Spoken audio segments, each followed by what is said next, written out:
It's going to be a scorcher of 91 degrees outside, but I got myself a hankering for some lasagna. So how am I going to bake that without heating up the whole inside? I'm going to put it in my sun oven. Stick around. I'm going to be using this 8x8 pan, and I went ahead and I counted out how many pieces of lasagna that I'm going to put in here, and it comes to be about 12, so we're just going to do it like that. So I know how many pasta pieces I need. I do have to boil these. Yes, you can get the kind that you don't have to boil, but this is what I am doing, so I'll get these boiled. I'm also going to put some grease in my pan, boil it a little bit so that nothing sticks to the bottom. So I know that these pans do, season themselves after time, but since I'm not very familiar with it, I am going to go ahead and put some oil in there. We got the pasta in there boiling. For the meat sauce, I've got a pound of some ground beef, and I got about a third of a pound of some Italian sausage. It's a mild Italian sausage. While this is browning up, I'm going to go ahead and add some onion, and I got some dehydrated bell peppers for a little added crunch. Yeah, it's quite a bit, but we're just going to get this all cooked up together. And I will be adding some garlic scapes to this also.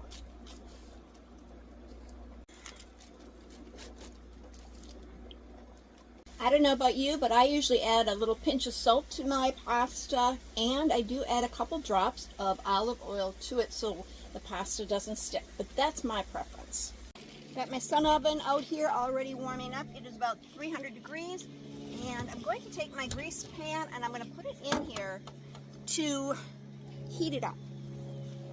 And that way it'll cook more evenly if my pan is heated up. Nice and simple. All right, I went ahead and drained my meat, and now I've also got the pasta strained. The water is out of that, and that is cooling off. Let's add our sauce. I've got about a 23.5-ounce jar of some tomato basil pasta sauce. I'm just going to add that in, and I have about, maybe less than a fourth of a jar of some salsa that I'm going to add to this for a little added crunch and flavor. So once again, I'm using up what I have that I probably wouldn't use before it went bad. I also went to the garden, and I have some dried, actually. It's some herbs. It's just oregano, basil, and basil, parsley, and some thyme. We're going to get that added. And we're just going to add it like that for some added flavor. If this isn't thin enough, I will add some more sauce. And I did add a little bit of some fermented tomatoes that I had. I've got some Worcestershire sauce here, Worcestershire sauce, and I'm just going to add a little bit to this for a little added pizzazz to the flavor. And you're probably wondering, do I have to add extra salsa? Do I have to add extra flavoring to my sauce? No, just use the pasta sauce that you have and make it yours. Well, before we start layering, we need to get out our ricotta. And since I got two separate containers here, I need to get these opened, and I'm going to mix them. I am going to use some already shredded, which I don't recommend getting shredded because they do put filler in there to keep it from caking. So, but whatever, that's what I have right now.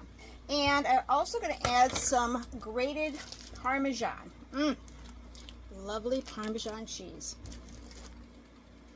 So to my about 2 cups of mozzarella cheese, I'm going to add approximately half of a cup of this grated Parmesan. I'm just going to put it all in there together, and that way as I add it in, it will all mix together, all that added flavor. And yeah, we're going to have a little bit of mozzarella that we're going to put on top. Now, some recipes call for like 4 cups total of mozzarella. I'm not going to do that because I really want to be able to poop tomorrow. Anyways, so I won't be adding all that. Maybe a little bit too much info, but I think you understand. So I've got my pan in here. It is very hot. I've got the sauce. We've got our ricotta over here, our mozzarella with the Parmesan, and our pasta noodles strained. So let's get this layered. We're going to start by getting a measuring cup, and we're going to spoon it inside the sauce inside the pan. going to start out with like a half of a cup on the bottom. And just get that spread out. Next, we're going to add some of our pasta, and we're just going to lay that in here like that. And I may have to cut some of this off. Alright, so my pasta fit in the pan really well when it was dry, but now that it is cooked, it's a lot bigger and thicker. So I probably only needed 9, so I've got some extra pasta that I'm going to add somewhere throughout this recipe. Alright, pasta's on. Let's add some of our ricotta. Right on top here, we'll get that spread out.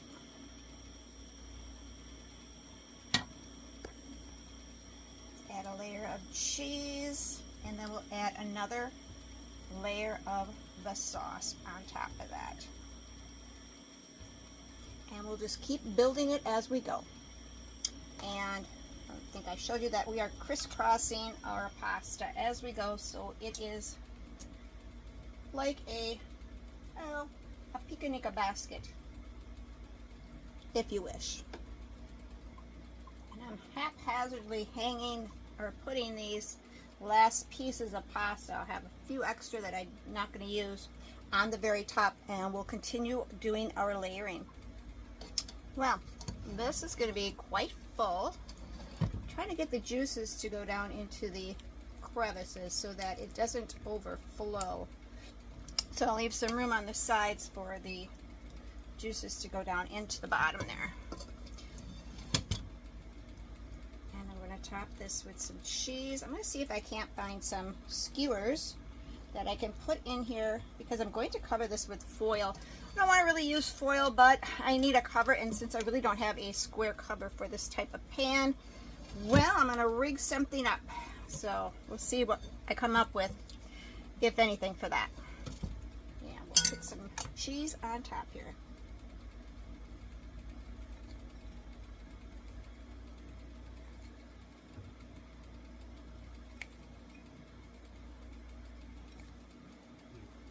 Kind of like tent it with the foil. I found some wood skewers, and I'm going to tent this foil around the whole pan so that it's not touching the food. Wow, I was just looking at a recipe on the box, and it said to use an egg with the ricotta, which I didn't do, so we'll see what happens. So if you're baking this in a regular conventional oven, you'd want to bake this at 400 degrees for about 35 minutes, and then you remove the foil and bake an additional 15 to 20 minutes, and then you'll take it out and let it stand for a good 5 to 10 minutes to cool before cutting. Our temperature in the sun oven is at 300 on this bright, hot, sunny day, and we've got our lasagna in there ready to cook. Thank goodness for a beautiful blue sky, sunny day. Well, the temp is at 30. It's been in for about 2.5 hours. It's looking rather nice. I am going to throw some more mozzarella on top. All right, I got my mozzarella on there, and we're going to close this back up and let this bake for a little while longer. I don't know, maybe it's at about 300. I think we could probably go about a half hour. Till it's melted and browned on top is what we'll do. And that's what it looks like. It didn't brown very much, but that's okay.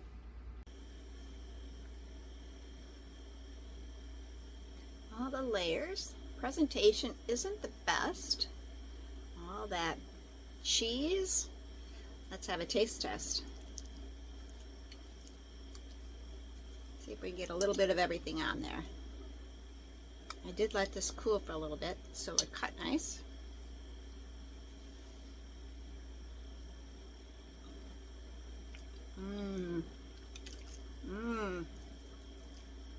The crunch of the onion, the softness of the lasagna noodles, the flavor of the meat and the cheese together.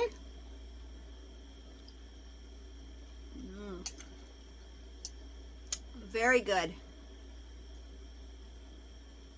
I hope you bake yourself up some lasagna. Even if it's too hot, maybe you got yourself a sun oven. Thanks for watching.